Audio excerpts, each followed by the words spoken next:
Hi, this is Eric Martin with Board Game Geek. I am here with Smooks Chen from Taiwan Board Game Design. We are looking at Cleocatra by Tate Wu from Sunrise Tornado Game Studio. Sunrise Tornado. Yes. It's a very tiny game in which we are sort of building a pyramid, or at least playing with pyramid-shaped tiles to please Cleocatra. Yes, Cleocatra. So it's a tiny tile placing game, and we are the cat rescuer in ancient Egypt. So we are placing tiles and use our rescuers to save the cats in the pyramids. Okay, so there are only 13 tiles in the game. So and they're triangle. So you are on your turn, you can do two type of actions. Okay. So you either place a tile or move a tile. So the game will start with one tile in the middle, thanks to Lincoln. So there's already one purple, right? It's a purple tile. And there will not be a meeple, so you put that back to the green player.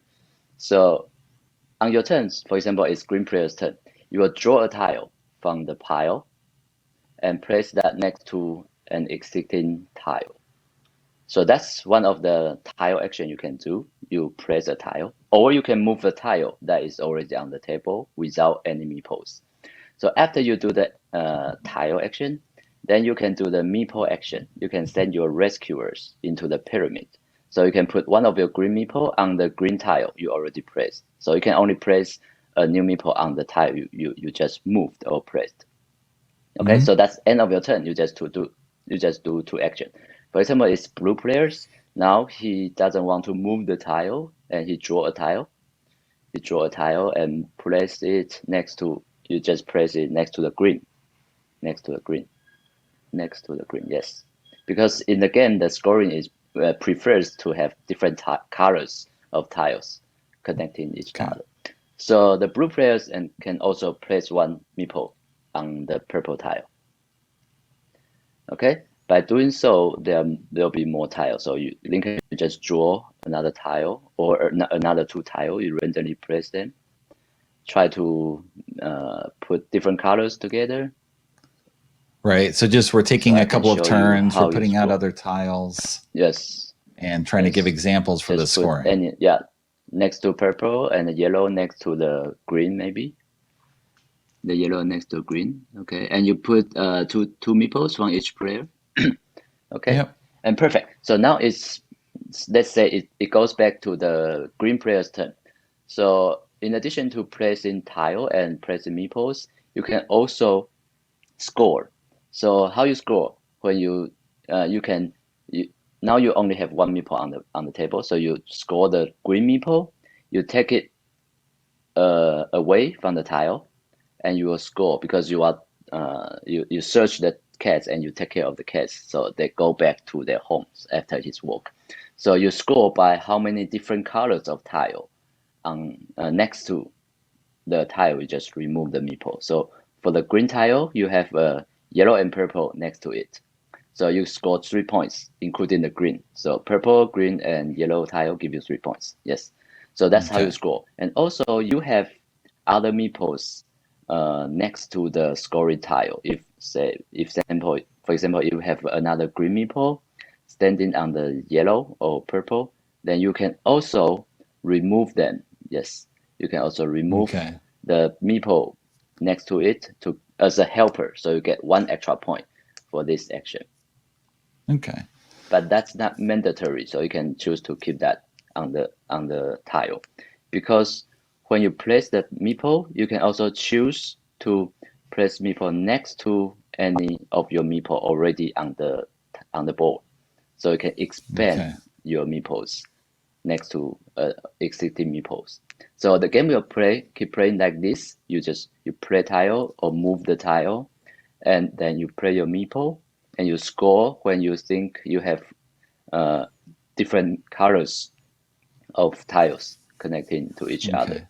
So the basic idea is very simple. So yeah. But you also have some special actions on the tiles? Yeah. So yes. So one more rule is that the 3 brown meeples on the right corner, after you score, like the green player, yes, after the green player play, score, you will play one of the inspectors on the green tile. He just scored because the inspector will check if you did well for your job to take care of the kids. So Lincoln, please place one of the brown inspector onto the green tile.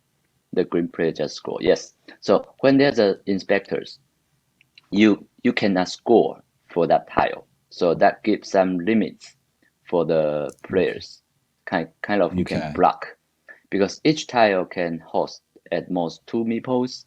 So sometimes you can score before the other players so that you can deny the other players from scoring on the same tile later until the inspector is moved away after someone else scored. That makes sense? Yep. Yeah, so that's the basic, very simple kids can play. And for adults, maybe it's a little bit too dry, but there are different tiles and you can see some icons on the tile. So each tile, they have special abilities you can use as advanced rules. For example, the purple one, you can show the purple one or the green one. Yeah, purple. So the purple one, if you score on the purple tile, you can keep the meeple on the tile because there's a tent. So you don't have to retrieve your meeple after scoring. So that gives you some more benefits. You have more meeples on the table, right?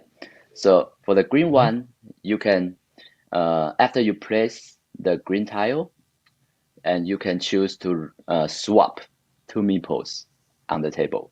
So that give you more control, or you can influence the situation on the board.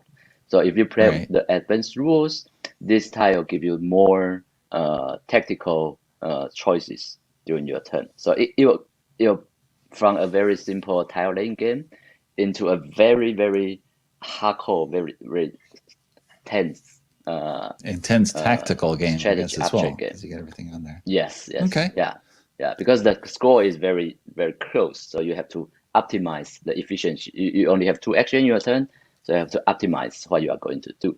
And you have there are also small expansions that give you more different type of tiles you can use in the game. Okay. And you play until someone hits 23 points, and then finish a round.